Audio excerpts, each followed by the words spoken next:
ஸ்ரீராம பக்த ஆஞ்சநேயர் கவசம் பாடி அன்போடு துதிப்பவர்க்கு உண்டாகும் நன்மை கோடி. பேராற்றல் கொண்டிருக்கும் மாருதி நீயே, உனை போற்றி பாட வந்தோம், நீ அருள் செய்வாயே.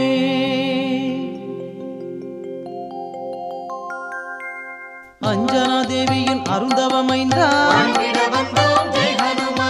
அன்புடையோரை காப்பவன் நீயே, நெஞ்சினில் என்றும் வைத்தே உன்னை, சந்தனத்தாலே பொட்டினை இட்டு சிந்தையில் வந்து நிறைந்தவன் நீயே, காற்றினில் என்றும் கலந்திருப்ப